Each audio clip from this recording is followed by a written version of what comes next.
ನಮಸ್ಕಾರ. ಭಾರತೀಯ ಭಾಷೆ ಮತ್ತು ಸಾಹಿತ್ಯ ಈ ಪತ್ರಿಕೆಗೆ ಸಂಬಂಧಿಸಿದ ಹಾಗೆ ಹಿಂದಿ ಭಾಷೆಯ ಬಗ್ಗೆ ಹಿಂದಿನ ಅವಧಿಯಲ್ಲಿ ಗಮನಿಸಿದ್ವಿ. ಪ್ರಸ್ತುತ ಹಿಂದಿ ಸಾಹಿತ್ಯವನ್ನು ಗಮನಿಸ್ತಾ ನಾವು ಅದರ ಸ್ವರೂಪವನ್ನು ಪ್ರಾಚೀನ ಕಾಲದಿಂದ ಹಿಡಿದು ಆಧುನಿಕ ಕಾಲದವರೆಗಿನ ಹಿಂದಿ ಸಾಹಿತ್ಯವನ್ನು ಸ್ಥೂಲವಾಗಿ ನೋಡ್ತಾ ಹೋಗೋಣ. ಹಿಂದಿ ಸಾಹಿತ್ಯದ ಒಂದು ಚಲನೆಯನ್ನು, ಅದರ ಚರಿತ್ರೆಯನ್ನು ಅನೇಕರು ಅಧ್ಯಯನ ಮಾಡಿದ್ದಾರೆ. ಅದರಲ್ಲಿ ಆಚಾರ್ಯ ರಾಮಚಂದ್ರ ಶುಕ್ಲ ಅವರು ಪ್ರಮುಖರು. ಆಚಾರ್ಯ ರಾಮಚಂದ್ರ ಶುಕ್ಲ ಅವರು ಹಿಂದಿ ಸಾಹಿತ್ಯ ಚರಿತ್ರೆಯನ್ನು 4 ಕಾಲಗಳಲ್ಲಿ ವರ್ಗೀಕರಿಸಿದ್ದಾರೆ. ಒಂದು ಆದಿಕಾಲ ಅಥವಾ ವೀರಗಾಥಾ ಕಾಲ, ಅಂದರೆ ವೀರಕಥೆಯ ವೀರರಸ ಪ್ರಧಾನವಾದಂಥ ಕಾಲ ಅನ್ನೋ ಅರ್ಥದಲ್ಲಿ. ಇದರ ಸಮಯ ಕ್ರಿಸ್ತಶಕ 993ರಿಂದ 1318. ಎರಡನೆಯದು ಪೂರ್ವ ಮಧ್ಯಕಾಲ. ಈ ಪೂರ್ವ ಮಧ್ಯಕಾಲ ಅಥವಾ ಭಕ್ತಿಕಾಲ ಅಂತ ಅದನ್ನು ಗುರುತಿಸಿದ್ದಾರೆ. ಅದು 1318ರಿಂದ 1643. ಮೂರನೆಯದು ಉತ್ತರ ಮಧ್ಯಕಾಲ ಅಥವಾ ರೀತಿಕಾಲ. ಕ್ರಿಸ್ತಶಕ 1643ರಿಂದ 1843. ನಾಲ್ಕನೆಯದು ಆಧುನಿಕ ಕಾಲ ಅಥವಾ ಗದ್ಯಕಾಲ. ಇದು ಕ್ರಿಸ್ತಶಕ 1843ರಿಂದ ಈಚೆಗೆ. ಮತ್ತೊಬ್ಬ ಹಿಂದಿ ಸಾಹಿತ್ಯ ಚರಿತ್ರಕಾರರಾದ ಡಾಕ್ಟರ್ ನಾಗೇಂದ್ರ ಅವರು ಹಿಂದಿ ಸಾಹಿತ್ಯಿಕ ಇತಿಹಾಸ ಅನ್ನುವಂತಹ ಪುಸ್ತಕದಲ್ಲಿ ಅದರ ಕಾಲವನ್ನು ಬೇರೆ ರೀತಿಯಲ್ಲಿ ಗುರುತಿಸ್ತಾರೆ. ಅವರ ಪ್ರಕಾರ ಮೊದಲನೆಯದು ಆದಿಕಾಲ, ಎರಡನೆಯದು ಭಕ್ತಿಕಾಲ, ಮೂರನೆಯದು ರೀತಿಕಾಲ, ನಾಲ್ಕನೆಯದು ಆಧುನಿಕ ಕಾಲ. ಈ ಆದಿಕಾಲದಲ್ಲಿ ಕ್ರಿಸ್ತಶಕ 7ನೇ ಶತಮಾನದಿಂದ 14ನೇ ಶತಮಾನದ ಮಧ್ಯದವರೆಗೆ ಗುರುತಿಸ್ತಾರೆ. ಅದರಲ್ಲಿ ಮತ್ತೆ 2 ಭಾಗಗಳನ್ನು ಮಾಡ್ತಾರೆ. ಒಂದನ್ನು ಅಪಭ್ರಂಶಗಳ ಕಾಲ, ಅಂದರೆ 700ರಿಂದ 1000ದವರೆಗೆ. ಎರಡನೇದು ದೇಶಭಾಷಾ ಕಾಲ, 1000ದಿಂದ 1350ರವರೆಗೆ. ಈ ಭಕ್ತಿ ಕಾಲವನ್ನು 14ನೇ ಶತಮಾನದ ಮಧ್ಯಭಾಗದಿಂದ ಹಿಡಿದು, ಅಂದರೆ 1350ರಿಂದ 17ನೇ ಶತಮಾನ, ಅಂದರೆ 1650, ಅಂದರೆ 1350ರಿಂದ 1650ರವರೆಗಿನ ಈ ಕಾಲವನ್ನು ಹಿಂದಿ ಸಾಹಿತ್ಯದಲ್ಲಿ ಭಕ್ತಿ ಕಾಲ ಅಂತ ಗುರುತಿಸ್ತಾರೆ. ಅದು ಬಹಳ ಮಹತ್ವದ ಕಾಲ ಹಿಂದಿಯ ಸಾಹಿತ್ಯದ ಸಂದರ್ಭಕ್ಕೆ. ಮೂರನೇದು ರೀತಿಕಾಲ. ಇದನ್ನು 1650ರಿಂದ 1850ರವರೆಗಿನ ಕಾಲ ಅಂಥೇಳಿ ಗುರುತಿಸಿದ್ದಾರೆ. ಆಧುನಿಕ ಕಾಲ 1850ರಿಂದ ಇತ್ತೀಚಿನವರೆಗಿನ ಹಿಂದಿ ಸಾಹಿತ್ಯವನ್ನು ಆಧುನಿಕ ಹಿಂದಿ ಸಾಹಿತ್ಯ ಅಂತ ಪರಿಗಣಿಸಿದ್ದಾರೆ. ಹೀಗೆ ಹಿಂದಿ ಸಾಹಿತ್ಯ 7ನೇ ಶತಮಾನ ಅಂತ ತಗೊಂಡ್ರೆ ಅದು ಅಪಭ್ರಂಶದ ಕಾಲವನ್ನು ಒಳಗೊಳ್ಳುತ್ತೆ. ಆದರೆ 10ನೇ ಶತಮಾನ ಅಂತ ಇಟ್ಕೊಂಡ್ರೆ ಅದು ಹಿಂದಿ ಭಾಷೆಯ ಒಂದು ಸ್ವತಂತ್ರ ಅಸ್ತಿತ್ವವನ್ನು ಪಡೆದಂತಹ ಕಾಲಘಟ್ಟದಿಂದ ಹಿಂದಿ ಸಾಹಿತ್ಯ ಬೆಳೆದು ಬಂದಿದೆ ಅನ್ನೋದನ್ನು ಗುರುತಿಸಿದ್ದಾರೆ. ಕ್ರಿಸ್ತಶಕ 1184ರಲ್ಲಿದ್ದ ಶಾಲಿಭದ್ರ ಸೂರಿ ಇವರ ಭರತ ಬಾಹುಬಲಿ ರಾಸ ಅನ್ನೋ ಗ್ರಂಥವನ್ನೇ ಹಿಂದಿಯ ಆದಿಕಾವ್ಯ ಅಂತ ಪರಿಗಣಿಸಿದ್ದಾರೆ. ಕನ್ನಡದಲ್ಲಿ ಪಂಪನ ಕಾವ್ಯಗಳನ್ನು ಹೇಗೆ ಆದಿಕಾವ್ಯ ಅಂತ ಗುರುತಿಸ್ತೀವೋ ಹಾಗೆ ಹಿಂದಿಯಲ್ಲಿ 1184ರ ಶಾಲಿಭದ್ರ ಸೂರಿ ಇವರು ರಚನೆ ಮಾಡಿರುವ ಭರತ ಬಾಹುಬಲಿ ರಾಸ. ಮತ್ತೆ ಇಲ್ಲಿ ಗಮನಿಸ್ಬೋದು, ಭರತ ಬಾಹುಬಲಿ ಅದು ಹಿಂದಿ ಸಾಹಿತ್ಯದಲ್ಲಿ ಕಂಡು ಬಂದಾಗಲಿ ಅಥವಾ ನಮ್ಮ ಪಂಪನ ಆದಿಪುರಾಣದಲ್ಲಿ ಕಂಡುಬರುವ ಭರತ ಬಾಹುಬಲಿಯ ಪ್ರಸಂಗ ಇರಬಹುದು. ಅಂದರೆ ಅದರ ಕತೆ ಅದು ಕೇವಲ ಹಿಂದಿಯದ್ದಲ್ಲ, ಕೇವಲ ಕನ್ನಡದ್ದಲ್ಲ, ಅದು ಭಾರತೀಯ ಸಾಹಿತ್ಯದ ಕಥನ ಅನ್ನೋದನ್ನು ನೀವು ಆದಿಕಾವ್ಯಗಳ ಸಂದರ್ಭದಲ್ಲೂ ಕೂಡ ಗ್ರಹಿಸ್ಬೋದು. ಹೀಗೆ ಕನ್ನಡದ ಆದಿ ಮಹಾಕಾವ್ಯ ಅಂತ ಯಾವುದನ್ನು ಕರಿತೀವಿ ಅದು ಕೂಡ ಭಾರತೀಯ ವಸ್ತುವಿನಿಂದ ಪ್ರಾರಂಭ ಆಗುತ್ತೆ. ಹಿಂದಿಯ ಆದಿ ಮಹಾಕಾವ್ಯ ಅಂತ ಯಾವುದನ್ನು ಕರಿತೀವೋ ಅದು ಕೂಡ ಭಾರತೀಯ ಅಂತ ಅನ್ನಿಸ್ಕೊಳ್ಳುವಂಥದ್ರಿಂದ ಪ್ರಾರಂಭ ಆಗುತ್ತೆ. ಅಂದರೆ ಅರ್ಥ ಭಾಷೆ ಬೇರೆ ಆದರೂ ಕೂಡ ವಸ್ತು ಒಂದೇ ಆಗಿದೆ. ಒಂದೇ ಆಗಿದ್ರೂ ಕೂಡ ಅದನ್ನು ಅಭಿವ್ಯಕ್ತಿಸುವ ಕ್ರಮಗಳು ಭಿನ್ನ ಆಗಿರ್ತವೆ ಅನ್ನೋದು ಕೂಡ ಮುಖ್ಯ ಆಗುತ್ತೆ. ಹೀಗೆ ಎರಡಾದದ್ದು ಒಂದಾಗುವ, ಒಂದಾಗಿದ್ದು ಎರಡಾಗುವ ಈ ಚಲನೆ ಭಾರತೀಯ ಸಂಸ್ಕೃತಿಯ ಒಂದು ಪ್ರಾಕೃತಿಕ ಧರ್ಮವಾಗಿ ಕಂಡುಬರುತ್ತೆ. ಹೀಗೆ ಇಲ್ಲಿಂದ ಆರಂಭ ಆಗುವ ಹಿಂದಿ ಸಾಹಿತ್ಯವನ್ನು ಬಹಳ ಮುಖ್ಯವಾಗಿ ಅನೇಕ ವಿದ್ವಾಂಸರು ಇದೇನೇ ಹಿಂದಿ ಸಾಹಿತ್ಯದ ಆರಂಭ ಅಂತೇಳಿ ಗುರುತಿಸಿದ್ದಾರೆ. ಮತ್ತೆ ಕೆಲವರು ಭಕ್ತಿ ಸಾಹಿತ್ಯವೇ ಹಿಂದಿ ಸಾಹಿತ್ಯದ ನಿಜವಾದ ಆರಂಭ ಅಂತ ಹೇಳುವಂಥವರನ್ನು ಕೂಡ ನೀವು ಗಮನಿಸಬಹುದು.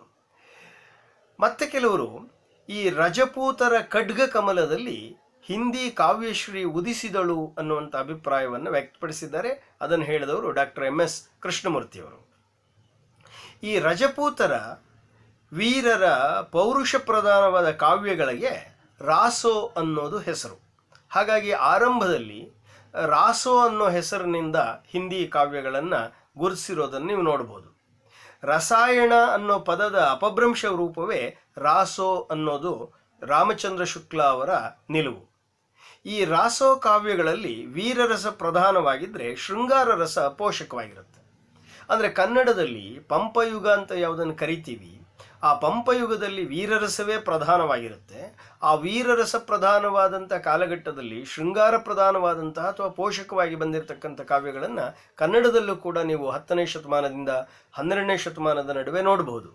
ಅಂದರೆ ಒಂದು ಹಿಂದಿ ಸಾಹಿತ್ಯವನ್ನು ಅಧ್ಯಯನ ಮಾಡುತ್ತಿರೋ ಹೊತ್ತಿನಲ್ಲಿ ಕನ್ನಡ ಸಾಹಿತ್ಯವನ್ನು ಇನ್ನಷ್ಟು ಗಾಢವಾಗಿ ಅರ್ಥ ಮಾಡಿಕೊಳ್ಳೋದಕ್ಕೆ ಸಾಧ್ಯ ಆಗುತ್ತೆ ಮತ್ತು ಕನ್ನಡ ಸಾಹಿತ್ಯದ ಮೂಲಕವೇ ಹಿಂದಿ ಸಾಹಿತ್ಯವನ್ನು ಅರ್ಥ ಮಾಡಿಕೊಳ್ಳೋದಕ್ಕೆ ಕೂಡ ನಮಗೆ ನೆರವಾಗುತ್ತೆ. ಇದು ಒಂದು ತೌಲನಿಕ ಅಧ್ಯಯನದಿಂದ ನಮಗಾಗತಕ್ಕಂತಹ ಒಂದು ಬಹುದೊಡ್ಡ ಪ್ರಯೋಜನ. ಹೀಗೆ ಹಿಂದಿ ಸಾಹಿತ್ಯದ ಅಧ್ಯಯನದ ಒಳಗಡೆ ನಾವು ಪ್ರವೇಶ ಮಾಡ್ತಿದ್ದ ಹಾಗೆ ಇಲ್ಲಿ ಪುರಾಣಿ ಹಿಂದಿ ಅಂತಕ್ಕಂಥ ಒಂದು ರೂಪ ಸಿಗುತ್ತೆ. ಈ ಪುರಾಣಿ ಹಿಂದಿ ಅನ್ನುವಂಥದ್ದು ಅಂದರೆ ಅರ್ಥ ಪ್ರಾಚೀನ ಹಿಂದಿ ಅಂತ. ಅಪಭ್ರಂಶವನ್ನೇ ಅನೇಕರು ಪ್ರಾಚೀನ ಹಿಂದಿ ಅಂತಲೂ ಕೂಡ ಕರೆದಿದ್ದಾರೆ. ಈ ಅಪಭ್ರಂಶದಲ್ಲಿ ಜೈನ ಮತ್ತು ಬೌದ್ಧ ಸಾಹಿತ್ಯಗಳು ಹೆಚ್ಚಾಗಿ ಕಂಡುಬರ್ತಾವೆ. ಕನ್ನಡದಲ್ಲೂ ಕೂಡ ಪ್ರಾಚೀನ ಕಾಲದಲ್ಲಿ ಬೌದ್ಧ ಸಾಹಿತ್ಯ ಇತ್ತು, ಆದರೆ ಅದು ಉಪಲಬ್ಧ ಆಗಿಲ್ಲ ಅನ್ನೋ ಅಭಿಪ್ರಾಯವನ್ನು ನೋಡಬಹುದು. ಆದರೆ ಅಪಾರವಾಗಿ ಜೈನ ಸಾಹಿತ್ಯ ಕನ್ನಡದಲ್ಲಿ ಕಂಡುಬರುತ್ತೆ. ಅದೇ ರೀತಿ 7ನೇ ಶತಮಾನದಿಂದ 10ನೇ ಶತಮಾನದ ಅಪಭ್ರಂಶ ಹಿಂದಿಯಲ್ಲಿ ಏನಿದೆಯಲ್ಲ, ಅಲ್ಲಿ ಜೈನ ಮತ್ತು ಬೌದ್ಧ ಸಾಹಿತ್ಯ ಪ್ರಧಾನವಾಗಿ ಕಂಡುಬರುತ್ತೆ. ರಾಹುಲ್ ಸಾಂಕೃತ್ಸಾಯನ ಅವರ ಅಭಿಪ್ರಾಯ ಹಿಂದೆ ನಾವು ನೋಡಿದ್ವಿ. ಬಂಗಾಳದ ಚರ್ಯಾಗೀತಗಳನ್ನು ಅವರು ಹಿಂದಿಯಲ್ಲಿ ರಚನೆಯಾಗಿತ್ತು ಅಂತ ಹೇಳಿರುವಂಥ ಅಂಶ ಈ ಹಿಂದಿನ ಸಂದರ್ಭದಲ್ಲಿ ಗಮನಿಸಿದ್ದೀವಿ. ಅಂದರೆ ಬೌದ್ಧರ ಅಂದರೆ ತಾಂತ್ರಿಕ ಬೌದ್ಧರ 84 ಸಿದ್ಧರು, ಅವರಲ್ಲಿದ್ದ ಸ್ವತಂತ್ರ ಮಾರ್ಗಿಗಳು, ಅವರು ಹಿಂದಿ ಸಾಹಿತ್ಯದ ಪೂರ್ವ ಹಿಂದಿ ಸಾಹಿತ್ಯದಲ್ಲಿ ತಮ್ಮ ಕೃಷಿಯನ್ನು ನಡೆಸಿದ್ದಾರೆ ಅಂತ. ಅವರ ಜೊತೆಗೆ ಗೋರಖನಾಥ ಮೊದಲಾದಂಥವರು, ಈ ನವನಾಥರು ಏನು ಕಂಡು ಬರ್ತಾರೆ, ಆ ನವನಾಥರು ಕೂಡ ಆ ಪೂರ್ವಿ ಹಿಂದಿ ಲಿಟ್ರೇಚರನ್ನು ಶ್ರೀಮಂತಗೊಳಿಸೋದ್ರಲ್ಲಿ ವಿಶೇಷ ಪಾತ್ರವನ್ನು ವಹಿಸಿದ್ದಾರೆ. ಈ ಗೋರಖನಾಥ ಅನ್ನುವಂಥವ್ರ ಬಗ್ಗೆ ಬಂದಾಗ ಡಾಕ್ಟರ್ MS ಕೃಷ್ಣಮೂರ್ತಿಯವರು ಈ ಗೋರಖನಾಥ ಕರ್ನಾಟಕದವನು ಅನ್ನುವಂಥ ನಿಲುವಿಗೆ ಬರ್ತಾರೆ. ಯಾಕೆ ಅಂದರೆ ಈ ಗೋರಖನಾಥ ನಾಥಪಂಥದ ಬಹಳ ಪ್ರಮುಖವಾದ ಸಂತ, 84 ಸಿದ್ಧರಲ್ಲಿ ಒಬ್ಬರಾಗಿದ್ದಂಥವರು. ಈ ಗೋರಖನಾಥ ಗೋದಾವರಿ ನದಿ ತೀರದಲ್ಲಿ ಜನಿಸಿದ್ರು ಅಂತ. ಆ ಗೋದಾವರಿ ನದಿ ಅನ್ನೋದು ಪ್ರಾಚೀನ ಕರ್ನಾಟಕದ ಗಡಿಯಾಗಿತ್ತು, ಕಾವೇರಿಯಿಂದ ಗೋದಾವರಿಗೆ ಅಂತ ಹೇಳಿರೋದ್ರಿಂದ ಕರ್ನಾಟಕದ ಉತ್ತರ ಭಾಗದಲ್ಲಿ ಈ ಗೋರಖನಾಥ ಅನ್ನುವಂಥ ಸಿದ್ಧ ಜನಿಸಿದ್ರು. ಹಾಗಾಗಿ ಆ ಗೋರಖನಾಥ ಕರ್ನಾಟಕಕ್ಕೆ ಸಂಬಂಧಿಸಿದವನು ಅನ್ನುವಂಥದ್ದು ಡಾಕ್ಟರ್ MS ಕೃಷ್ಣಮೂರ್ತಿಯವರ ನಿಲುವು. ಅಂದರೆ ಬೌದ್ಧರ ಕಾಲದಿಂದ ಹಿಡಿದು ತಾಂತ್ರಿಕ ಸಾಹಿತ್ಯದ ಕಾಲದಿಂದ ಹಿಡಿದು ಸಂಗಮ್ ಸಾಹಿತ್ಯದ ಪ್ರಾಚೀನತೆಯವರೆಗೆ ನಾವು ಹೋದಾಗಲೂ ಕೂಡ ದಕ್ಷಿಣ ಭಾರತದ ಈ ದ್ರಾವಿಡ ಸಂಸ್ಕೃತಿಯ ಪ್ರಭಾವ ಉತ್ತರ ಭಾರತದ ಜೊತೆಗೆ ಮತ್ತು ಉತ್ತರ ಭಾರತದ ಜೈನ, ಬೌದ್ಧ, ವೈಷ್ಣವ, ವೇದ, ಉಪನಿಷತ್ತು ಇವುಗಳ ಪ್ರಭಾವ ದಕ್ಷಿಣದ ಜೊತೆಗೆ ಆಗಿರುವಂಥದ್ದು ನಮಗೆ ಕಂಡುಬರುತ್ತೆ. ಇದು ಭಾರತೀಯ ಭಾಷೆ ಮತ್ತು ಸಾಹಿತ್ಯದ ಅಧ್ಯಯನದ ಒಂದು ಬಹುದೊಡ್ಡ ಫಲಶ್ರುತಿ. ಗೋರಖನಾಥನು ಯೋಗಿ ಸಂಪ್ರದಾಯ ವಿಷ್ಕೃತಿ ಅನ್ನುವಂಥ ಕೃತಿಯ ಪ್ರಕಾರ ಅವನು ಗೋದಾವರಿ ತೀರದ ಚಂದ್ರಗಿರಿಯಲ್ಲಿ ಜನಿಸಿದ ಅಂಥೇಳಿ ಉಲ್ಲೇಖಿಸ್ತಾರೆ. ಅದನ್ನು ಡಾಕ್ಟರ್ MS ಕೃಷ್ಣಮೂರ್ತಿಯವರು ಅಲ್ಲಿ ಬರುವ ಬಡವ ಅನ್ನುವಂಥ ದೇಶದ ಉಲ್ಲೇಖ ಹೆಸರೇನಿದೆ ಅದು ಬಡಗ ಎಂಬ ಕನ್ನಡದ ಒಂದು ರೂಪಾಂತರ ಅಂತ ಗುರುತಿಸಿ ಅವನ ಮೂಲವನ್ನು ಕರ್ನಾಟಕಕ್ಕೆ ತರ್ತಾರೆ. ತಾಂತ್ರಿಕ ಬೌದ್ಧರ ಒಂದು ಜೀವನ ದೃಷ್ಟಿ ಮತ್ತು ನಾಥಪಂಥದ ಜೀವನ ದೃಷ್ಟಿ ಹೇಗೆ ಮಧ್ಯಕಾಲೀನಕ್ಕಿಂತ ಸ್ವಲ್ಪ ಪೂರ್ವದಲ್ಲಿ ನಮ್ಮ ಬದುಕನ್ನು, ಅಂದರೆ ಕ್ರಿಸ್ತ ಶಕ 6, 7, 8ನೇ ಶತಮಾನದ ಆ ಕಾಲಘಟ್ಟದಲ್ಲಿ ನಮ್ಮ ಬದುಕನ್ನು ಹೇಗೆ ಭಿನ್ನ ಭಿನ್ನ ನೆಲೆಗಳಲ್ಲಿ ಅದು ಸ್ವತಂತ್ರ ಚಲನೆಗೆ ಕಾರಣ ಆಗಿತ್ತು ಅನ್ನೋದು ಕೂಡ ನಮಗೆ ತಿಳಿದು ಬರುತ್ತೆ. ಈ ಬೌದ್ಧ ತಾಂತ್ರಿಕರ ನಿಲುವು, ವಿಶೇಷವಾಗಿ ಸರಹಪಾದನ ನಿಲುವನ್ನು ಡಾಕ್ಟರ್ ಎಂ ಎಸ್ ಕೃಷ್ಣಮೂರ್ತಿಯವರು ಹೀಗೆ ಉಲ್ಲೇಖ ಮಾಡುತ್ತಾರೆ. ಜಿಮ ವಿಸ ಭಯಿಕ್ಕ ವಿಸಹಿಂ ಪೊಲುತ್ತ ತಿಮಭವ ಬನ್ಯಾಯ ಭವಹಿಂ ನ ಜುತ್ತ. ಇದರ ಅರ್ಥ, ಯಾವ ರೀತಿ ವಿಷದ ನಿರಂತರ ಭಕ್ಷಣೆಯಿಂದ ಮನುಷ್ಯ ವಿಷದ ಪ್ರಭಾವದಿಂದ ಮುಕ್ತನಾಗುತ್ತಾನೋ ಅದೇ ರೀತಿ ಭವದ ಭೋಗದಲ್ಲೇ ಮುಳುಗಿರುವವನಿಗೆ ಭವ ತಗದು. ಅಂದರೆ ಇಲ್ಲಿ ಲೌಕಿಕವನ್ನು ನಿರಾಕರಿಸದೇನೆ ಲೌಕಿಕಕ್ಕೆ ಅಂಟಿಕೊಂಡು, ಅಂದರೆ ತಾಂತ್ರಿಕ ಪಂಥದಲ್ಲಿ ಏನು ಪಂಚಮಕಾರಗಳ ಅಧ್ಯಯನ ಅಂತ ನಾವು ಗಮನಿಸ್ತೀವಿ, ಆರಾಧನೆ, ಆ ಪಂಚಮಕಾರಗಳ ಆರಾಧನೆ ಅನ್ನುವಂಥ ಆ ಶಾಕ್ತ ನೆಲೆಯ ಒಂದು ತತ್ವಜ್ಞಾನ ಬೌದ್ಧ ತಾಂತ್ರಿಕ ನೆಲೆಯಲ್ಲೂ ಕೂಡ ಕಂಡುಬರೋದನ್ನು ನೀವು ಗಮನಿಸ್ತೀರಿ. ಅಂದರೆ ಅವರು ಭವವನ್ನು ನಿರಾಕರಿಸಲಿಲ್ಲ. ಭವವನ್ನು ನಿರಾಕರಿಸದೆ ಭಗವಂತನನ್ನು ಕಾಣುವ ಮಾರ್ಗ ತಾಂತ್ರಿಕ ಬೌದ್ಧರ ಮಾರ್ಗ. ಆದರೆ ಅವರ ಒಳಗಡೆಯೇ ಒಬ್ಬನಾಗಿದ್ದಂಥ ಗೋರಖನಾಥ, 84 ಸಿದ್ಧರಲ್ಲಿ ಒಬ್ಬನಾಗಿದ್ದಂಥ ಗೋರಖನಾಥ ಮುಂದೆ ಒಂದು ನಾಥ ಪರಂಪರೆಯನ್ನೇ ಸೃಷ್ಟಿಸ್ತಾರೆ. ಆ ನಾಥ ಪಂಥದ ನಿಲುವು ಯಾವುದು ಅನ್ನೋದನ್ನು ಗೋರಖನಾಥನ ವಾಣಿಯ ಮೂಲಕ ಅವರು ಗುರುತಿಸ್ತಾರೆ. ಅದು ಹೀಗಿದೆ: ಕೋಯಿ ಬಾದಿ ಕೋಯಿ ಬಿಬಾದಿ ಜೋಗಿ ಕೌಂ ಬಾದ್ ನ ಕರ್ನ 68 ತೀರ್ಥ ಸಮಂದಿ ಸಮಾವೈ ಯೂಂ ಜೋಗಿ ಕೌಂಗುರು ಮುಷಿಜರನಾಂ. ಇದರ ಅರ್ಥ, ವಿವಿಧ ಮತಗಳ ವಿದ್ವಾಂಸರು ವಾದ ವಿವಾದ ಮಾಡಿ ಖಂಡನ ಮಂಡನಗಳಲ್ಲಿ ಮುಳುಗಿರುತ್ತಾರೆ. ಆದರೆ ಯೋಗಿ ಈ ತಂಟೆಗೆ ಹೋಗಬಾರದು. ಅಷ್ಟಾಷಷ್ಟಿ ತೀರ್ಥಗಳ ನೀರು ಸಾಗರವನ್ನೇ ಮುಟ್ಟುವಂತೆ ಶಿಷ್ಯ ಗುರುವಚನದಲ್ಲಿ ನಂಬಿಕೆ ಇಡಬೇಕು. ಈ ಎರಡೂ ಮಾತುಗಳನ್ನು ಗಮನಿಸ್ತಿದ್ರೆ ಬೌದ್ಧ ತಾಂತ್ರಿಕ ಪಂಥ ಭಾರತದೊಳಗೆ ಸ್ವೀಕಾರ ಆಗಲಿಲ್ಲ ಅನ್ನೋದು ಮುಂದಿನ ಚರಿತ್ರೆಯ ಸಂದರ್ಭದಲ್ಲಿ ನಮ್ಗೆ ಕಂಡುಬರುತ್ತೆ. ಹಾಗಾಗಿ ಅದು ಮುಂದೆ ಟಿಬೇಟ್ನಿಂದ ಚೀನಾಕ್ಕೆ ಅದು ಪ್ರಯಾಣ ಮಾಡಿರುವಂಥದ್ದು ಗಮನಿಸ್ತೀರಿ. ಮತ್ತು ಈ ನಾಥ ಪರಂಪರೆ ಪ್ರಧಾನವಾಗಿ ಬೆಳೆದು ಮುಂದೆ ಅದು ಬೇರೆ ಬೇರೆಯ ರೂಪಗಳನ್ನು ಪಡ್ಕೊಂಡಿರೋದನ್ನು ಗಮನಿಸ್ಬೋದು. ಅಂದರೆ ಕೌಳರು ಅಂತ ನಾವು ಯಾರನ್ನು ಕರಿತೀವಿ, ಆ ಕೌಳರಿಗೂ ಶಾಕ್ತ ಪಂಥಕ್ಕೂ ಒಂದು ಅಂತರ್ ಸಂಬಂಧ ಇದೆ. ಮಾಹೇಶ್ವರಿ ಕ್ಷೇತ್ರಗಳಿಗೂ ಅಲ್ಲಿಗೂ ಸಂಬಂಧ ಇದೆ. ಅವರು ಈ ಬೌದ್ಧ ವಜ್ರಾಯನ ಪಂಥದ ಮೇಲೆ ಪ್ರಭಾವ ಬೀರಿರೋದನ್ನು ಗಮನಿಸ್ತೀವಿ. ಅಂದರೆ ಭಾರತದಲ್ಲಿ ಯಾವುದೇ ಒಂದು ಮತ ಇನ್ನೊಂದು ಮತದ ಜೊತೆಗೆ ಸಂಬಂಧವನ್ನು ಹೊಂದದೆ ಉಳಿಯೋದಕ್ಕೆ ಸಾಧ್ಯ ಇಲ್ಲ. ಯಾವುದೇ ಒಂದು ಭಾಷೆ ಇನ್ನೊಂದು ಭಾಷೆಯ ಜೊತೆಗೆ ಸಂಬಂಧವನ್ನು ಹೊಂದದೆ ಇರೋದಕ್ಕೆ ಸಾಧ್ಯ ಇಲ್ಲ. ಯಾವುದೇ ಒಂದು ಸಾಹಿತ್ಯ ಮತ್ತೊಂದು ಸಾಹಿತ್ಯದ ಜೊತೆಗೆ ಸಂಬಂಧವನ್ನು ಹೊಂದದೇ ಇರೋದಕ್ಕೆ ಸಾಧ್ಯ ಇಲ್ಲ. ಯಾಕೆ ಅಂದರೆ ಇದು ಬಹುಭಾಷೆಗಳ ಒಂದು ಪ್ರದೇಶ, ಬಹು ಸಂಸ್ಕೃತಿಗಳ ಪ್ರದೇಶ, ಬಹು ಧರ್ಮಗಳ ಪ್ರದೇಶ. ಆದ್ದರಿಂದ ಇವುಗಳ ಸಮಷ್ಟಿ ಪ್ರಜ್ಞೆಯೇ ಹಿಂದುತ್ವ, ಇವುಗಳ ಸಮಷ್ಟಿ ಪ್ರಜ್ಞೆಯೇ ಹಿಂದೂಸ್ತಾನದ ಬುನಾದಿ. ಆದ್ದರಿಂದ ಭಾರತ ಅನ್ನೋದು ವಿವಿಧತೆಯಲ್ಲಿ ಏಕತೆ ಅನ್ನೋದು ಅದರ ಲಕ್ಷಣ ಆಗಿ ಕಂಡುಬರುತ್ತೆ ಅನ್ನೋದನ್ನು ಗಮನಿಸ್ಬೋದು. ಆ ಗೋರಖನಾಥರ ಮತ್ತೊಂದು ಮಾತು ಹೀಗಿದೆ: ಧನ ಜೋಬನ್ ಕೀಕರೈ ನ ಅಸ ಚಿತ್ತನ ರಾಶೈ ಕಾಮನಿ ಪಾಸ್ ನಾದ ಬಿಂದು ಜಾಕೈ ಘಟಿಹರ ರಹೈ ತಾಕಿ ಸೇವಾ ಪಾರ್ವತಿ ಕರೈ. ಅಂದ್ರೆ ಅರ್ಥ, ಧನ ಯೌವನೆಗಳಿಗೆ ಬಾಯಿ ಬಿಡದವನು, ಹೆಣ್ಣಿಗೆ ಮನಸ್ಸು ತೆರೆದವನು ಮತ್ತು ನಾದ ಬಿಂದುವನ್ನು ತನ್ನ ಶರೀರದಲ್ಲೇ ಜೀರ್ಣಿಸಿಕೊಳ್ಳುವವನ ಪಾದ ಸೇವೆಯನ್ನು ಸಾಕ್ಷಾತ್ ಪಾರ್ವತಿಯು ಮಾಡುವಳು. ಈ ಮಾತುಗಳನ್ನು ಓದುವಾಗ ಮುಂದೆ ವಚನ ಸಾಹಿತ್ಯ ಮತ್ತು ಬೇರೆ ಬೇರೆಯ ಭಕ್ತಿ ಮೂಮೆಂಟಿನ ಬುನಾದಿಯನ್ನು ನೀವಲ್ಲಿ ಗಮನಿಸ್ತಾ ಹೋಗ್ಬೋದು. ಹಾಗಾಗಿ ಏನು ಈ ಪೂರ್ವಿ ಹಿಂದಿ ಅಂತ ನಾವು ಗಮನಿಸ್ತೀವಿ, ಅಲ್ಲಿ ಜೈನ, ಬೌದ್ಧ ಮತ್ತು ನಾಥ ಪರಂಪರೆಯ ಒಂದು ಪ್ರಭಾವ ಹೆಚ್ಚಾಗಿರೋದನ್ನು ಗಮನಿಸ್ಬೋದು. ಈ ಕುರಿತು ಡಾಕ್ಟರ್ ಎಂ ಎಸ್ ಕೃಷ್ಣಮೂರ್ತಿಯವರು ತಮ್ಮ ಹಿಂದಿ ಸಾಹಿತ್ಯ ಅನ್ನುವಂತಹ ಪುಸ್ತಕದಲ್ಲಿ ಹೀಗೆ ಹೇಳ್ತಾರೆ ನಾಥಪಂಥರನ್ನ ಕುರಿತು: ಇವರು ಬಾಹ್ಯ ಪೂಜೆ, ಜಾತಿ ಪಂಥ, ತೀರ್ಥಯಾತ್ರೆ ಮೊದಲಾದವುಗಳ ಬಗೆಗೆ ತಾತ್ಸಾರವನ್ನು ಬಿತ್ತಿದರು. ಇವರ ವಾಣಿ ರಹಸ್ಯದರ್ಶಿಯಾಗಿ ಶಾಸ್ತ್ರಜ್ಞ ವಿದ್ವಾಂಸರನ್ನು ಹೀಗಳೆಯುವ ಪರಂಪರೆಗೂ ಬೆಡಗಿನ ವಾಣಿಗಳಿಗೂ ಹಾದಿ ಹಾಕಿಕೊಟ್ಟವು. ಶರೀರದೊಳಗಿನ ಚಕ್ರಗಳು, ನಾಡಿಗಳು, ಶೂನ್ಯದೇಶ ಮೊದಲಾದವುಗಳ ಸಾಧನಾ ಪದ್ಧತಿಯನ್ನು ನಾಥಸಂತರು ಬೆಳೆಸಿದರು. ನಾದ, ಬಿಂದು, ಸುರತಿ, ನಿರತಿ ಮೊದಲಾದ ಶಬ್ದಗಳ ಬಳಕೆಗೆ ಇವರೇ ಮೊದಲು. ಮುಂದೆ ಬಂದ ಕಬೀರನೇ ಮೊದಲಾದ ನಿರ್ಗುಣ ಸಂತರು ಇದನ್ನು ಅನುಕರಿಸಿದರು ಅನ್ನೋ ಮಾತು ಗಮನಾರ್ಹವಾದದ್ದು.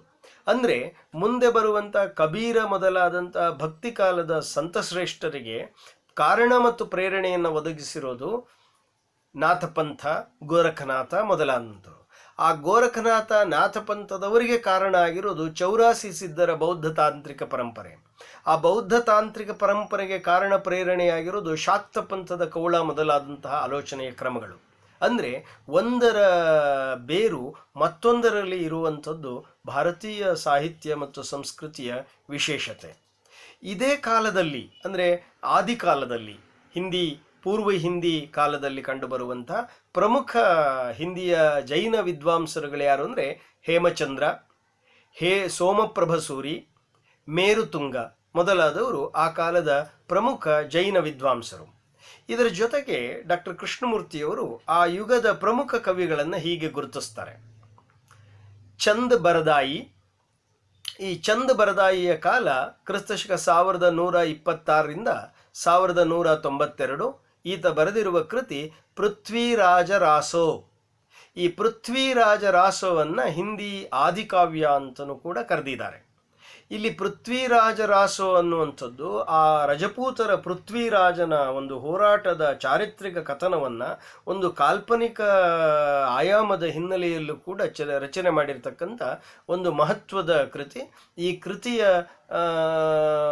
ಪ್ರಾಮಾಣಿಕತೆಯ ಬಗ್ಗೆ ವಿದ್ವಾಂಸರಲ್ಲಿ ಪರವಿರೋಧದ ಅಭಿಪ್ರಾಯಗಳಿರೋದನ್ನು ಕೂಡ ಗಮನಿಸಬಹುದು. ಭಟ್ಟ ಕೇದಾರ ಮಧುಕರ ಈತ 1167ರಿಂದ 1186 ನಡುವೆ ಕಂಡುಬರ್ತಾರೆ. ಜಯಚಂದ್ ಜಸ್ ಪ್ರಕಾಶ್ ಅನ್ನೋದು ಇವರ ಕೃತಿ. ಜಗನಿಕ ಅನ್ನೋ ಮತ್ತೊಬ್ಬ ಕವಿ 1173ರಲ್ಲಿ ಬರ್ತಾರೆ. ಅಲ್ಹಾ ವೀರಗೀತೆ ಅನ್ನೋದು ಇವರ ಕೃತಿ. ಅಲ್ಹ ಕಂಡ ಅನ್ನುವಂಥದ್ದು ಹೆಸರಲ್ಲಿದೆ.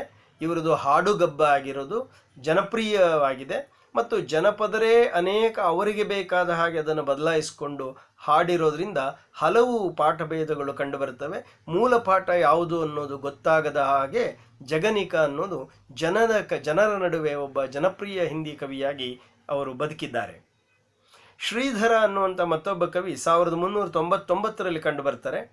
ರಣಮಲ್ಲ ಚಂದ ಅನ್ನುವಂಥ ಕೃತಿ ರಚನೆ ಮಾಡಿದ್ದಾರೆ. ನರಸಿಂಹ 1298ರಲ್ಲಿ ಕಂಡುಬರ್ತಾರೆ. ವಿಜಯಪಾಲ ರಾಸೋ ಅನ್ನೋದು ಅವರ ಕೃತಿ. ಶಾಂಗಧರ ಅನ್ನೋನು 1300ರಲ್ಲಿ ಕಂಡುಬರ್ತಾರೆ. ಹಮ್ಮೀರ ರಾಸೋ ಅಥವಾ ಹಮ್ಮೀರ ಕಾವ್ಯ ಅವರ ಕೃತಿಗಳು. ದಲಪತಿ ವಿಜಯ ಅನ್ನೋ ಕವಿ ಖುಮಾನ್ ರಾಸೋ ಅನ್ನುವಂಥ ಕೃತಿಯನ್ನು ಬರೆದಿದ್ದಾರೆ. ಇವರೆಲ್ಲ ಈ ನರಪತಿ ನಾಲ್ಲ ಅನ್ನುವಂಥವನು ಪ್ರಾಚೀನ. ಇವನು ಬೀಸಲ ದೇವರಾಸು ಅನ್ನುವ ಕೃತಿಯನ್ನು ರಚನೆ ಮಾಡಿದ್ದಾರೆ ಅನ್ನೋದಿದೆ. ಇವುಗಳ ಒಂದು ವಾಸ್ತವತೆಯ ಬಗ್ಗೆ ವಿದ್ವಾಂಸರಲ್ಲಿ ಪರವಿರೋಧ ಅಭಿಪ್ರಾಯಗಳಿದ್ದಾವೆ. ಹಾಗಾಗಿ ಅದೊಂದು ರೀತಿಯ ಒಂದು ಸಂದಿಗ್ಧತೆಯಲ್ಲಿರ್ತಕ್ಕಂಥ ಒಂದು ಕಾಲ ಕವಿ ಕೃತಿಗಳಾಗಿದೆ. ಈ ಎಲ್ಲ ಸಂಗತಿಗಳನ್ನು ಗಮನಿಸ್ತಾ ಹೋದಾಗ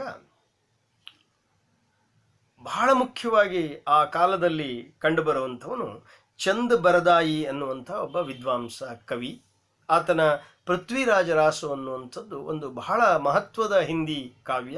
ಸೊಗಸಾದ ಸುಂದರವಾದ ವರ್ಣನೆ, ಕಾವ್ಯಾತ್ಮಕತೆಯನ್ನು ಒಳಗೊಂಡಿರ್ತಕ್ಕಂಥ, ಚಾರಿತ್ರಿಕ ಅಂಶಗಳನ್ನು ಒಳಗೊಂಡಿರ್ತಕ್ಕಂಥ ಮತ್ತು ಕಾಲ್ಪನಿಕವಾದಂತಹ ಸಂಗತಿಗಳನ್ನು ಒಳಗೊಂಡಿರ್ತಕ್ಕಂಥ ಒಂದು ಕಾವ್ಯ. ರಾಸು ಅಂತ ಹೇಳಿದ್ರೇ ಅದೊಂದು ವೀರಕಾವ್ಯ ಅನ್ನೋ ಅರ್ಥದ ಹಿನ್ನೆಲೆಯಲ್ಲಿರ್ತಕ್ಕಂಥ ಶಬ್ದ. ಮತ್ತೊಬ್ಬ ಬಹಳ ಮುಖ್ಯವಾದ ಆ ಕಾಲದ ಕವಿ ಅಮೀರ್ ಖುಸ್ರೋ. ಅಮೀರ್ ಖುಸ್ರೋ 1254ರಿಂದ 1325ರಲ್ಲಿ ಕಂಡು ಬರತಕ್ಕಂಥ ಹಿಂದಿ ಸಾಹಿತಿ. ಈ ಖಡಿ ಬೋಲಿ ಅಂತ ಯಾವುದನ್ನು ನಾವು ಕರೆದ್ವಿ, ಹಿಂದಿಯ ಒಂದು ಶಿಷ್ಟ ಹಿಂದಿಯ ರೂಪ ಅಂತ, ಸ್ಟ್ಯಾಂಡರ್ಡ್ ಹಿಂದಿ ಲ್ಯಾಂಗ್ವೇಜ್ ಅಂತ ಯಾವುದನ್ನು ಕರಿತೀವಿ, ಆ ಖಡಿ ಬೋಲಿಯ ಆದಿಕವಿ ಯಾರು ಅಂದರೆ ಅಮೀರ್ ಖುಸ್ರೋ ಅಂಥೇಳಿ ವಿದ್ವಾಂಸರು ಗುರುತಿಸಿದ್ದಾರೆ. ಈತ ಏಟಾ ಜಿಲ್ಲೆಯ ಪಾಟಿಯಾಲದಲ್ಲಿ ಜನಿಸಿದರು. ಈತನ ಗುರು ನಿಜಾಮುದ್ದೀನ್ ಜಾಲಿಯಾ ಅನ್ನುವಂಥ ಒಬ್ಬ ಸೂಫಿ ಸಂತ. ಈ ಅಮೀರ್ ಖುಸ್ರೋ ಅಲ್ಲಾವುದ್ದೀನನ ಆಸ್ಥಾನದಲ್ಲಿದ್ದಂತಹ ಕವಿ. ಇವನದು ಪಹೇಲಿ ಅಂದರೆ ಒಗಟುಗಳು ಅನ್ನುವಂಥದ್ದು ಪ್ರಸಿದ್ಧವಾಗಿರತಕ್ಕಂಥ ಸಾಹಿತ್ಯ ರೂಪ. ಈ ಅಮೀರ್ ಖುಸ್ರೋ ಕವಿಯಾಗಿ, ಗಾಯಕನಾಗಿ, ಇತಿಹಾಸಕಾರನಾಗಿ ಪ್ರಸಿದ್ಧನಾಗಿದ್ದಾನೆ.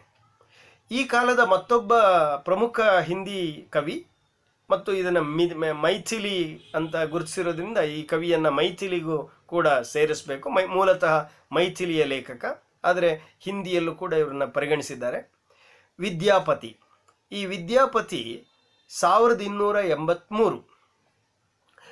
ಈ ವಿದ್ಯಾಪತಿ ಮಿಥಿಲೆಯ ಕವಿ, ಹಾಗಾಗಿ ಮೂಲತಃ ಮೈಥಿಲಿ ಭಾಷೆಯ ಕವಿ. ಆದರೆ ಬಂಗಾಳದ ಅನೇಕ ತರುಣರು ಮಿಥಿಲೆಗೆ ಬಂದು ವಿದ್ಯಾಭ್ಯಾಸ ಪಡೆದಿರೋದ್ರಿಂದ ಬಂಗಾಳಿ ಸಾಹಿತ್ಯಗಳ ಮೇಲೆ ದಟ್ಟವಾದ ಪ್ರಭಾವ ಬೀರಿದವರು ವಿದ್ಯಾಪತಿ. ಮೈಥಿಲಿ ಅನ್ನೋದು ಒಂದು ಕಾಲದಲ್ಲಿ ಹಿಂದಿಯ ಉಪಭಾಷೆಯಾಗಿರೋದ್ರಿಂದ ಅವರನ್ನು ಹಿಂದಿ ಸಾಹಿತ್ಯದಲ್ಲೂ ಕೂಡ ಪರಿಗಣಿಸಿದ್ದಾರೆ. ಹಾಗಾಗಿ ವಿದ್ಯಾಪತಿ ಮೈಥಿಲಿ ಭಾಷೆಯ ಕವಿಯೋ, ಬಂಗಾಳಿ ಭಾಷೆಯ ಕವಿಯೋ, ಹಿಂದಿ ಭಾಷೆಯ ಕವಿಯೋ ಅಂತ ಕೇಳಿದರೆ ಮೂರೂ ಹೌದು. ಯಾಕೆಂದರೆ ಅವರು ಭಾರತೀಯ ಕವಿ ಅಂಥೇಳಿ ಪರಿಗಣಿಸಬೇಕಾಗತ್ತೆ. ಆದ್ದರಿಂದ ಭಾರತದ ಬಹುತೇಕ ಕವಿಗಳನ್ನು ನಾವು ಒಂದು ಭಾಷೆಗೆ ಸೀಮಿತಗೊಳಿಸೋಕ್ಕಾಗೋಲ್ಲ ಅನ್ನೋದೇ ಭಾರತೀಯ ಭಾಷೆ ಮತ್ತು ಸಾಹಿತ್ಯಗಳ ಅಧ್ಯಯನದಿಂದ ಕಂಡುಬರತಕ್ಕಂಥ ಒಂದು ಅತ್ಯುತ್ತಮವಾದ ದರ್ಶನ. ಯಾವ ಕವಿಯು ಕುವೆಂಪು ಅವರ ಆದಿಯಾಗಿ, ಬೇಂದ್ರೆ ಆದಿಯಾಗಿ, ಚಂದ್ರಶೇಖರ್ ಕಂಬಾರರವರೆಗಿನ ಅಥವಾ ಚಂಪಾವರೆಗಿನ ಯಾವುದೇ ಕವಿಯನ್ನು ನಾವು ನೋಡಿದರೆ ಒಂದು ದ್ವೀಪದ ಹಾಗೆ ಒಂದು ಭಾಷೆಗೆ ಸೀಮಿತಗೊಳಿಸೋದಕ್ಕೆ ಸಾಧ್ಯ ಇಲ್ಲ. ಯಾಕೆ ಅಂದರೆ ಅವರು ಭಾಷೆ ಎಲ್ಲೆಗಳನ್ನು ಮೀರಿದ ಒಂದು ಸಾಹಿತ್ಯ ಸಂಸ್ಕೃತಿಯ ಜೊತೆಗೆ ಅನುಸಂಧಾನವನ್ನು ಮಾಡಿದವರು, ಬೇರೆ ಕಡೆಯಿಂದ ಪ್ರಭಾವವನ್ನು ಪಡೆದಿರ್ತಾರೆ ಮತ್ತು ಬೇರೆಯವರ ಮೇಲೆ ಪ್ರಭಾವವನ್ನು ಉಂಟು ಮಾಡಿರ್ತಾರೆ ಅನ್ನೋದು ಅದರ ಮೂಲ ಕಾರಣ. ಹಾಗಾಗಿ ಈ ವಿದ್ಯಾಪತಿ ಅನ್ನುವಂಥ ಮಿಥಿಲೆಯ ಕವಿ ಹಿಂದಿಯ ಪ್ರಥಮ ಗೀತಕಾರ ಅನ್ನುವಂಥ ಮನ್ನಣೆಗೆ ಪಾತ್ರ ಆಗಿದ್ದಾರೆ. ಮಿಥಿಲೆಯ ಕೋಕಿಲೆ, ಅಭಿನವ ಜಯದೇವ ಅಂತ ಇವರನ್ನು ಕರೆದಿದ್ದಾರೆ. ಜಯದೇವ ಗೀತಗೋವಿಂದದ ಕರ್ತೃ. ಈ ವಿದ್ಯಾಪತಿ ವೀರ, ಭಕ್ತಿ, ಶೃಂಗಾರ ಈ ಮೂರರ ಸಂಗಮ ಅಂಥೇಳಿ ಗುರುತಿಸಿದ್ದಾರೆ. ಈತನ ಮಾತು ಬಹಳ ಮುಖ್ಯವಾದ ಮಾತು ಯಾವುದು ಅಂದರೆ ದೇಸಿಲ ವಯಣ ಸಬ್ ಜನ ಮಿಠಾ.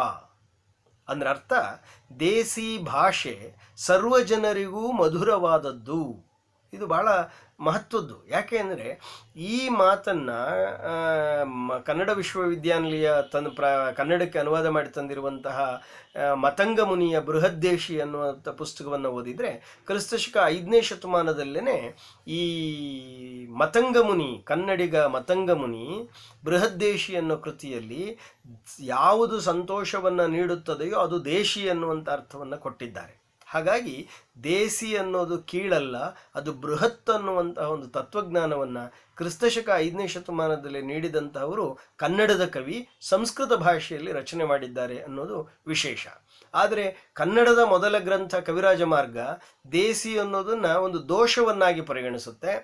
ಮತ್ತು ಕನ್ನಡದ ಎಷ್ಟು ದೇಶಗಳಿದ್ದಾವೆ ಅಂದರೆ ಆದಿಶೇಷನು ಕೂಡ ಅದನ್ನು ಹೇಳೋದಕ್ಕೆ ಅವನು ಸೋತು ಹೋಗಿದ್ದಾನೆ ಅನ್ನುವ ಅರ್ಥದಲ್ಲಿ ಪದ್ಯಗಳು ರಚನೆಯಾಗಿರೋದನ್ನು ಕವಿರಾಜ ಮಾರ್ಗದಲ್ಲಿ ಗಮನಿಸೋದು. ಅಂದರೆ ಶ್ರೀ ವಿಜಯ ಮಾರ್ಗ ಸಾಹಿತ್ಯಕ್ಕೆ ಪ್ರಾಧಾನ್ಯತೆಯನ್ನು ನೀಡಿದರೆ ಮತಂಗ ಮುನಿ ದೇಸಿಯನ್ನು ಬೃಹತ್ ಅಂತ ಕರೆದಿರೋದು ಎರಡೂ ಕೂಡ ಕರ್ನಾಟಕದ ಸಂದರ್ಭದಲ್ಲಿ ಮತ್ತು ಭಾರತೀಯ ಸಂದರ್ಭದಲ್ಲಿ ಮಹತ್ವಪೂರ್ಣವಾದಂತಹ ಸಂಗತಿಗಳು ಆಗಿ ಕಂಡುಬರ್ತವೆ. ಈ ವಿದ್ಯಾಪತಿ ಕೀರ್ತಿಸಿಂಹ ಮತ್ತು ಶಿವಸಿಂಹ ಅನ್ನುವಂಥ ರಾಜರ ಆಸ್ಥಾನ ಕವಿಯಾಗಿದ್ದವರು. ಕೀರ್ತಿಲತಾ, ಕೀರ್ತಿ ಪತಾಕ ಅನ್ನೋದನ್ನು ಅವಹಟ್ ಭಾಷೆಯಲ್ಲಿ ಬರೆದಿದ್ದಾರೆ. ಪುರುಷ ಪರೀಕ್ಷಾ, ವಿಭಾಗಸಾರ ಅನ್ನುವಂಥ ಗ್ರಂಥಗಳನ್ನು ಸಂಸ್ಕೃತ ಭಾಷೆಯಲ್ಲಿ ರಚನೆ ಮಾಡಿದ್ದಾರೆ. ರಾಧಾಕೃಷ್ಣರ ಪ್ರೇಮಗೀತೆಗಳು ಅನ್ನೋದನ್ನು ಮೈಥಿಲಿ ಭಾಷೆಯಲ್ಲಿ ರಚನೆ ಮಾಡಿದ್ದಾರೆ.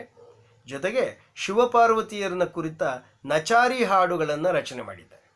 ಇವರ ವಿಶೇಷತೆ ಏನು ಅಂದರೆ ಇಡೀ ಉತ್ತರ ಭಾರತದಲ್ಲಿ ಹಿಂದಿಯ ಒಳಗಡೆ ಶಿವನನ್ನು ಸ್ತುತಿಸಿರುವಂತಹ ಬಹಳ ಪ್ರಮುಖವಾದ ಮತ್ತು ಮೊಟ್ಟ ಮೊದಲ ಕವಿಯಾಗಿ ಕಂಡುಬರೋದು ಯಾರು ಅಂದರೆ ವಿದ್ಯಾಪತಿ ಅನ್ನೋದು ಗಮನಾರ್ಹವಾಗಿರುವಂಥ ಅಂಶ ಅಂತ ಹೇಳ್ತಾರೆ. ಆದರೆ ಅದಕ್ಕೂ ಪೂರ್ವದಲ್ಲೇ ಕಾಶ್ಮೀರಿ ಶೈವಿಸಮ್ ಹೊರಗೆ ಇರುವಂಥದ್ದನ್ನು ಕೂಡ ನಾವು ನೋಡ್ಬೋದು. ಹಾಗಾಗಿ ಶಿವ ಅನ್ನುವಂಥ ಒಂದು ಪಾತ್ರಾತೀತ ಗಾತ್ರದ ಬಗ್ಗೆ ಭಾರತದ ಉದ್ದಗಲದಲ್ಲಿ ಸಾಹಿತ್ಯ ರಚನೆ ಆಗಿದೆ ಅನ್ನೋದು ಕೂಡ ಅಷ್ಟೇ ಮಹತ್ವದ ಅಂಶ. ಈ ವಿದ್ಯಾಪತಿ ಸಂಗೀತ ಮತ್ತು ಸಾಹಿತ್ಯಗಳ ಸಂಗಮ ಆಗಿದ್ದರು ಅನ್ನೋದು ಕೂಡ ವಿಶೇಷ. ಹಾಗಾಗಿ ಅವರ ಒಂದು ಒಂದು ವಾಣಿ ಹೀಗಿದೆ: ವಿದ್ಯಾಪತಿ ಎಂದ ಕೇಳೋ ಕೃಷ್ಣ ಮುರಾರಿ, ನಿನ್ನ ಪಥದಲ್ಲಿ ರೆಪ್ಪೆ ಹಾಸಿಹಳು ವರನಾರಿ. ಇಲ್ಲಿ ಗಮನ ಸೆಳಿಬೇಕಾದ ಅನ್ಸು, ನಿನ್ನ ಪಥದಲ್ಲಿ ರೆಪ್ಪೆ ಹಾಸಿಹಳು ವರನಾರಿ. ಆ ರಾಧೆ ಆ ಕೃಷ್ಣ ಬರುವ ಹಾದಿಯಲ್ಲಿ ತನ್ನ ರೆಪ್ಪೆಯನ್ನು ಹಾಸಿದ್ದಾಳೆ ಎನ್ನುವಂಥ ಮಾತು ಒಬ್ಬ ವಿದ್ಯಾಪತಿಯ ಒಂದು ರೂಪಕ ಶಕ್ತಿ, ವರ್ಣನಾ ಶಕ್ತಿ, ಅಭಿವ್ಯಕ್ತಿ ಸಾಮರ್ಥ್ಯಕ್ಕೆ ಒಂದು ಧ್ವನಿಯಾಗಿದೆ. ಹಾಗಾಗಿ ರೆಪ್ಪೆ ಹಾಸಿದ್ದಾಳೆ ಅಂದರೆ ನಿದ್ದೆ ಮಾಡದೆ ಕಾಯ್ತಾ ಇದ್ದಾಳೆ ಒಂದು ಅರ್ಥ. ಆದರೆ ಆ ಕಣ್ಣೊಳಗಡೆ ಇಟ್ಕೊಳ್ಳೋದಕ್ಕೆ, ಕಣ್ಣನ್ನು ಇಟ್ಕೊಳ್ಳೋದಕ್ಕೆ ಆ ರೆಪ್ಪೆ ಮೇಲೆ ನಡೆದು ಬರಲಿ ಅಂಥೇಳಿ ಕಾದಿದ್ದಾಳೆ ಅನ್ನೋದು ಕೂಡ ಮತ್ತೊಂದು ಅರ್ಥ ಆಗುತ್ತೆ. ಹೀಗೆ ವಿದ್ಯಾಪತಿ ಅನ್ನುವಂಥ ಒಬ್ಬ ಸಮರ್ಥವಾದ ಕವಿ ಮಿಥಿಲೆಯ ಮೂಲಕ ಆ ಕಡೆ ಬಂಗಾಳಿಯನ್ನು, ಈ ಕಡೆಗೆ ಹಿಂದಿಯನ್ನು ಪ್ರಭಾವಿಸಿರೋದನ್ನು ಗಮನಿಸಬಹುದು.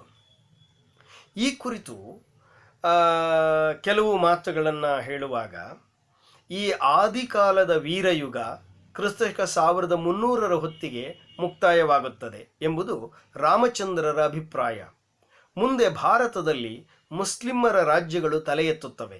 ಈ ಸಂದರ್ಭವನ್ನು ಕುರಿತು ಕೃಷ್ಣಮೂರ್ತಿಯವರು ಹಿಂದೂ ರಾಜರ ಶಕ್ತಿ ಉಡುಗಿ ಹೋಯಿತು, ಹೋರಾಟದ ಬದಲು ಶರಣಾಗತಿಯ ಮನೋಭಾವ ಮೈದೋರಿತು, ಕತ್ತಿ ಹಿಡಿದ ಕೈ ಜಪಮಾಲೆ ಹಿಡಿಯ ಹವಣಿಸಿತು. ಹೀಗಾಗಿ ವೀರ ಭಕ್ತಿಯಲ್ಲಿ ಪರ್ಯವಸಾನವಾಯಿತು ಅಂತ ಕರೆದಿದ್ದಾರೆ.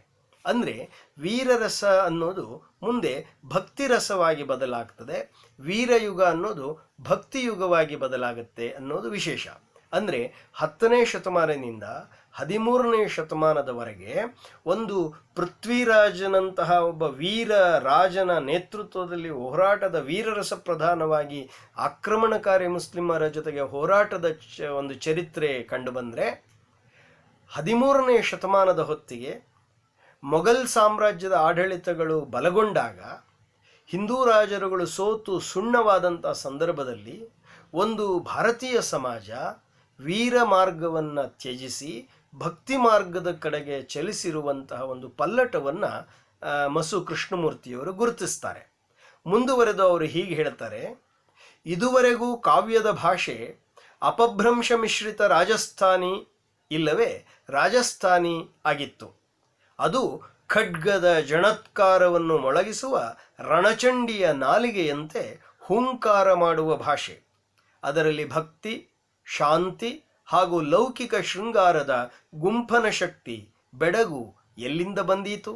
ಆದ್ದರಿಂದ ಹಿಂದಿ ಕಾವ್ಯಧಾರೆಯಲ್ಲಿ ಈ ಭಾಷೆ ಕ್ರಮೇಣ ಕ್ಷೀಣವಾಯಿತು.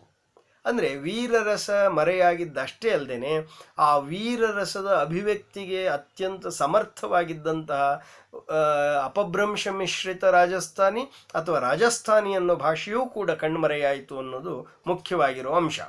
ಅಂದರೆ ಪೃಥ್ವಿರಾಜ ಮತ್ತು ಜಯಚಂದ್ರರ ಆಂತರಿಕ ಜಗಳ, ಮಹಮ್ಮದ್ ಗೋರಿಯ ಆಕ್ರಮಣ, ಪೃಥ್ವಿರಾಜ ಹಾಗೂ ಮಹಮ್ಮದ್ ಗೋರಿಯರ ನಿರಂತರ ಹೋರಾಟ, ಪೃಥ್ವಿರಾಜನ ಮರಣ, ದೆಹಲಿ ಸುಲ್ತಾನರ ಉದಯ, ಇವು ವಾಯುವ್ಯ ಕಣಿವೆಗಳಿಂದ ರಾಜಸ್ಥಾನಾದಿ ದೆಹಲಿಯವರೆಗಿನ ಬದುಕಿನ ಚಿತ್ರಣವನ್ನು ನೀಡಿದರೆ, ಕರ್ನಾಟಕದ ರಾಜರು ಮತ್ತು ಸಂತರು ಇದೇ ಕಾಲದಲ್ಲಿ ತೆಲಂಗಾಣ, ಆಂಧ್ರ, ಒರಿಯಾ, ಮೈಥಿಲಿ, ಬಂಗಾಳಿ, ಟಿಬೇಟ್ ಮತ್ತು ಪೂರ್ವ ಭಾರತ ಇವುಗಳನ್ನು ಪ್ರಭಾವಿಸ್ತಾ ಭಕ್ತಿಯ ಶಕ್ತಿಯ ಮೂಲಕ ಅವತ್ತಿನ ರಾಜಕಾರಣವನ್ನು ಎದುರಿಸಿರ್ತಕ್ಕಂಥದ್ದನ್ನು ಕೂಡ ನಾವು ಗಮನಿಸಬಹುದು.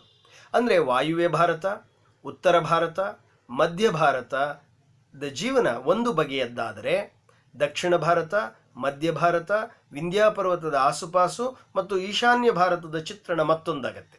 ಅಂದರೆ ಇವತ್ತಿನ ಪಾಕಿಸ್ತಾನ ಅಂತ ಏನು ಕರಿತೀವಿ, ಸಿಂಧ್ ಪ್ರಾಂತ, ಆ ಭಾಗದಿಂದ ಆಕ್ರಮಣ ಬಂದದ್ದು ರಾಜಸ್ಥಾನ, ಪಂಜಾಬ್, ರಾಜಸ್ಥಾನ, ಗುಜರಾತ್, ಈ ಭಾಗದಲ್ಲಿ ಒಂದು ಯುದ್ಧ ವಲಯದ ಒಂದು ಆಕ್ರಮಣಕಾರಿಯ ಒಂದು ರಾಜಕಾರಣ ಪ್ರಧಾನವಾದಂಥ ಭೂಮಿಕೆಯಾಗಿ ಕಂಡುಬಂದರೆ, ಯಾವ ಆಕ್ರಮಣಗಳೂ ತುತ್ತಾಗದೇ ಇರತಕ್ಕಂಥ ದಕ್ಷಿಣದ ಬಲ್ಲಾಳ ಸೇನಾ ಬಂಗಾಳಕ್ಕೆ ಹೋಗಿದ್ದು, ಜಯಚಂದ್ರನ ಗೀತಗೋವಿಂದದ ಪ್ರಭಾವ ಉಂಟಾಗಿದ್ದು, ಅಲ್ಲಿನ ಚೌರಾಸಿ ಸಿದ್ಧರು, ನಾಥ ಪರಂಪರೆ ಇವುಗಳ ಪ್ರಭಾವದಿಂದಾಗಿ ಈ ಕಡೆಗೆ ಒಂದು ಶಾಂತವಾದಂಥ ಭಿನ್ನವಾದಂಥ ಒಂದು ಭಾರತದ ರಾಜಕಾರಣ ಪ್ರಾರಂಭ ಆಗೋದನ್ನು ನೀವು ಗಮನಿಸ್ತೀರಿ. ಅದೇ ಕಾಲದಲ್ಲಿ ಅಂದರೆ 1026ನೇ ಇಸ್ವಿಯ ಕಾಲದಲ್ಲಿ ಗಜ್ನಿ ಮಹಮ್ಮದ್ ಕನೂಜ್ನಿಂದ ಗುಜರಾತಿನ ಸೌರಾಷ್ಟ್ರದವರೆಗೆ ದಾಳಿ ಮಾಡಿದಂಥ ಸಂದರ್ಭದಲ್ಲಿ ಒರಿಸ್ಸಾದಿಂದ ಉದ್ಭಟಯ್ಯ ಅನ್ನುವಂಥ ಒಬ್ಬ ಶರಣ ದಕ್ಷಿಣಕ್ಕೆ ಬರ್ತಾನೆ. ಓಹಿಲಯ್ಯ ಅನ್ನುವಂಥ ಒಬ್ಬ ವ್ಯಕ್ತಿ ಗುಜರಾತಿನಿಂದ ದಕ್ಷಿಣಕ್ಕೆ ಬರ್ತಾರೆ. ಮತ್ತು ಆದಯ್ಯ ಅನ್ನೋನು ಸೌರಾಷ್ಟ್ರದಿಂದ ವಚನಕಾರನಾಗಿ ಕರ್ನಾಟಕದಲ್ಲಿ ಕಂಡು ಬರ್ತಾರೆ. ಕರ್ನಾಟಕದ ರಾಮಾನಂದ ಅನ್ನುವಂಥವರು ಉತ್ತರಕ್ಕೆ ಹೋಗ್ತಾರೆ. ಹೀಗೆ ಈ ಉತ್ತರದ ಸಂಕಷ್ಟಗಳಿಗೆ ದಕ್ಷಿಣದಿಂದ ಉತ್ತರವನ್ನು ಕಂಡುಕೊಳ್ಳತಕ್ಕಂಥ ಪ್ರಯತ್ನಗಳು ಅಲ್ಲಿ ನಡೆದುವು ಅನ್ನುವಂಥದ್ದು ವಿಶೇಷವಾಗಿ ಗಮನಿಸಬೇಕಾದಂಥ ಅಂಶ. ಹಾಗಾಗಿ ಡಾಕ್ಟರ್ MS ಕೃಷ್ಣಮೂರ್ತಿಯವರ ಅಭಿಪ್ರಾಯ ಹೀಗಿದೆ: 14ನೇ ಶತಮಾನದ ತರುವಾಯ ಮುಸಲ್ಮಾನರು ಇಲ್ಲೇ ತಳವೂರಿದರು, ತಮ್ಮ ಧರ್ಮ ಪ್ರಚಾರಕ್ಕಾಗಿ ಯತ್ನಿಸಿದರು. ಈಗ ಸಂಸ್ಕೃತಿಯ ಕೇಂದ್ರ ರಾಜಸ್ಥಾನದಿಂದ ಸರಿದು ಮಧ್ಯದೇಶಕ್ಕೆ ಬಂದಿತು. ಹಿಂದೂ ಧರ್ಮಕ್ಕೆ ಪ್ರತಿದ್ವಂದ್ವಿಯಾಗಿ ಇಸ್ಲಾಂ ಧರ್ಮ ಬಂದು ನಿಂತಿತು. ಜನಮನದಲ್ಲಿ ಅಶಾಂತಿಯ ಜೊತೆಗೆ ಕ್ರಾಂತಿಯೂ ಉಂಟಾಯಿತು. ಈ ಅವ್ಯವಸ್ಥೆಯ ಪರಿಣಾಮವಾಗಿ ಧರ್ಮ ಆತ್ಮರಕ್ಷಣೆಯ ಕವಚವಾಗಿ ತಲೆ ಎತ್ತಿತು. ಕವಿಗಳ ಸ್ಫೂರ್ತಿಯ ಸೆಲೆ ರಣದಿಂದ ಸ್ಮರಣದತ್ತ ಸರಿಯಿತು. ಈ ಕ್ರಾಂತಿ 16ನೇ ಶತಮಾನದ ಮಧ್ಯಭಾಗದವರೆಗೂ ಮುಂದುವರಿಯಿತು ಅಂತ ಗುರುತಿಸಿರೋದು ಬಹಳ ಗಮನಾರ್ಹವಾಗಿರ್ತಕ್ಕಂಥ ಸಂಗತಿ. ಹಾಗಾಗಿ 13ನೆಯ ಶತಮಾನ ಹಿಂದಿ ಸಾಹಿತ್ಯದ ಆದಿಕಾಲದ ಮುಕ್ತಾಯ ಅಥವಾ ವೀರರಸ ಯುಗದ ಮುಕ್ತಾಯ, 13ನೇ ಶತಮಾನದ ಆರಂಭ ಅದು ಹಿಂದಿ ಸಾಹಿತ್ಯದ ಭಕ್ತಿ ಕಾಲದ ಆರಂಭ. ಹಾಗಾಗಿ ಮುಂದಿನ ಭಾಗದಲ್ಲಿ ಹಿಂದಿ ಸಾಹಿತ್ಯದಲ್ಲಿ ಕಂಡುಬರುವ ಭಕ್ತಿ ಕಾಲದ ರೂಪರೇಷೆಗಳನ್ನು ಗಮನಿಸೋಣ. ನಮಸ್ಕಾರ.